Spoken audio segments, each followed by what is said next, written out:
제5장에서는 생명의 특징 중 생식에 관하여 학습하고자 한다. 종이 살아남으려면 개체는 생식, 즉 그들과 같은 또 다른 개체를 만들어내야만 한다. 인체의 각 세포는 수정란 속에 존재하는 유전 정보를 완전하게 보존하고 그 후 세포는 처음의 DNA를 포함한 세포의 내용물을 각각의 딸세포에 동일하게 분배된다. 이를 체세포 분열 또는 유사 분열이라고 하며 이는 하나의 세포로부터 유전적으로 동일한 두 개의 딸세포를 생성하는 과정이다. 다세포성 생물은 유사 분열 결과로 딸세포를 형성하며 단세포성 생물은 하나의 개체가 반으로 나누어지는 이분법을 통해 새로운 개체를 형성하고 증식한다. 동물은 일생을 통해서 유사분열과 세포자살의 균형을 유지하기 때문에 조직이 지나치게 성장하거나 줄어들지 않는다. 발생의 정상적인 과정의 일부인 세포의 죽음 현상을 세포자살이라고 한다. 세포자살은 유사분열처럼 정교하면서도 유전적으로 계획된 일련의 과정에 따라 이루어진다. 세포는 분열 과정에 있을 수 있으며 분열을 멈추기도 하고 특수화되거나 죽음을 준비하기도 한다. 이를 세포주기라고 한다. 세포주기는 세포가 어떤 분자들을 합성하거나 복제할 때, 여러 종류의 막과 염색체와 같은 더 큰 구조를 조립할 때, 그리고 결과적인 내용물을 두 개의 세포로 배분할 때 일어나는 활동의 연속성으로 이루어진다. 세포주기는 다음의 세 가지 주요 단계, 첫 번째는 세포가 세포 분열을 위해서 준비할 때인 간기, 둘째 핵이 활발하게 분열할 때의 유사분열기, 그리고 셋째 세포질이 분열하여 두 개의 딸세포가 형성되는 세포질 분열을 포함한다. 간기는 세포의 일생에서 대단히 활동적인 시기이다. 이 시기에 세포는 기본적인 여러 기능을 계속할 뿐만 아니라 유전물질을 복제하고 여러 가지 단백질과 내부 구조를 복제한다. 간기는 두 공백기와 합성기로 나누어진다. 지원기는 세포 분열을 위해 준비하는 특수한 활동을 수행하는 시기로 세포 성장기이다. 이 시기는 세포의 운명을 결정짓는 일종의 중요한 세포주기 확인점이 있다. 이 확인점은 단백질들에 의해 이 시기의 통과 여부가 결정된다. 또한 새로 만들어진 DNA 분자 서열이 오류가 있으면 세포주기를 정지시키거나 오류를 수정할 수 있도록 한다.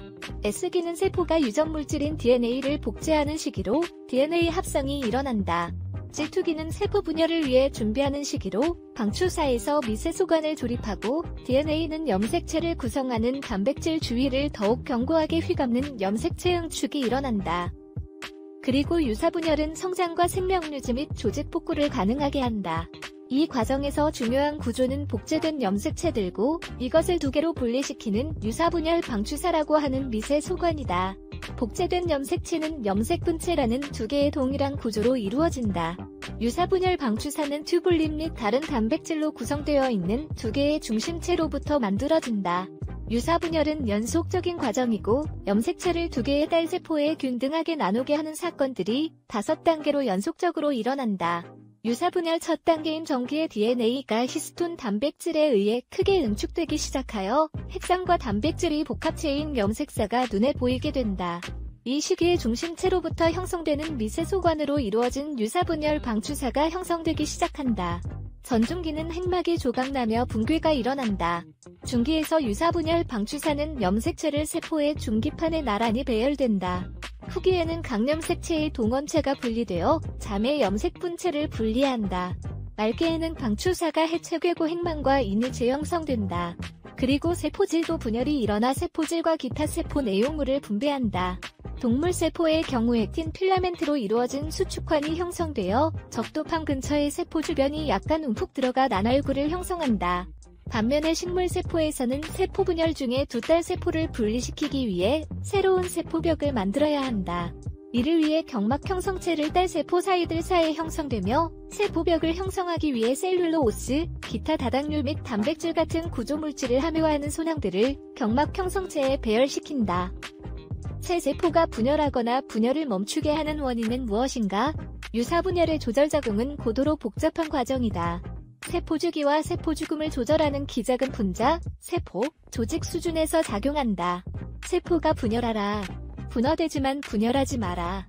손상을 치유하도록 멈추어라. 또는 사멸하라 등의 신호에 어떻게 세포들이 반응하게 되는가? 첫 번째는 세포주기 확인점에서 이루어진다. 세포주기 확인점은 실제로 여러 단백질들이 여러 단계에 걸쳐 작용한다. 그 판단 여부는 DNA의 복제가 제대로 이루어졌는가? 방추사가 만들어졌는가? 염색체가 방추사에 부착되었는가? 염색체가 적도판에 배열되었는가? DNA의 손상이 있는가? 세포는 충분히 큰가? 등이다. 두 번째는 세포시계로서의 텔로미어다. 1960년대 헤이플릭의 포유류 세포들이 최대 횟수까지 분열을 허용하는 내부시계가 있다는 것을 발견하였다. 이후 1990년대 초반에 텔로미어라는 긴 세포시계 탐색 장치가 염색체 말달에 존재한다는 사실을 발견하였다. 세포 분열마다 세포 내의 텔로미어들은 염색체 말단으로부터 50에서 200개의 DNA 뉴클레오타이드를 잃어버린다.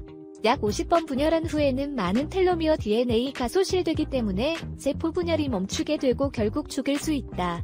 그러나 인체의 작은 청자인 내막세포들, 골수세포들 및 혈액세포들은 분열 제한 범위를 초과하여 분열을 할 수 있다. 색제는 세포의 밀도 의존성 억제이다. 이는 세포 분열에 관한 세포 밀도의 억제 효과를 의미한다. 이는 세포 밖으로부터 오는 신호와 내부로부터 오는 신호에 의해 세포 주기에 영향을 주는 것이다. 특정 호르몬과 성장인자들은 세포가 분열하기 위해 신호를 보내는 생화학 물질이다. 어떤 세포들이 죽지 않으면서 유사분열이 개체 수준에서 점검되지 않고 계속된다면 분명히 생물들은 모두 육중한 덩어리 물질이 될 것이다. 기관 수준에서 세포 자살은 구조를 만들기 위해 여분의 세포들을 제거한다. 1990년에 과학자들은 꼬마 선충이 성체로 커가는 중에 유충세포의 일부분이 죽는 현상을 발견하면서 세포 자살에 대한 유전적인 조절 기작을 규명하기 시작하였다. 고지어 세포에 계획된 죽음과 관련이 있는 죽음 유전자가 발견되었다. 죽음 유전자는 인간을 포함하여 수많은 종에서 발견되었다. 즉 세포 자살은 계획된 세포 죽음의 과정인 것이다. 계획된 세포 죽음은 자외선, X선 또는 독성 화학물질과 같은 해로운 물질에 의해 일어날 수도 있다. 죽음 수용체와 결합한 후 수초 이내에 카스파아제라는 효소가 활성화됨으로써 화학적 연쇄 반응이 시작된다. 세포 죽음의 초기 과정은 세포 자살을 억제하는 단백질을 불활성화시킴으로써 카스피아제 연쇄 반응에 관련된 단백질들이 방출된다. 세포 자살의 역할은 첫째, 신체 구조의 형태를 정상적으로 되도록 한다. 어떤 세포들이 죽지 않으면서 유사분열이 계속된다면 분명히 육중한 덩어리 물질이 될 것이다. 기관 수준에서 세포 자살은 구조를 만들기 위해 여분의 세로들을 제거한다. 둘째, 사람의 면역체계가 자신이 아닌 것으로부터 자신을 식별할 수 있도록 미세한 조절을 한다. 예로 태아가 면역체계를 형성할 때 흉선에서 세포 표면에 매우 다양한 세포를 인식하는 T세포가 만들어진다.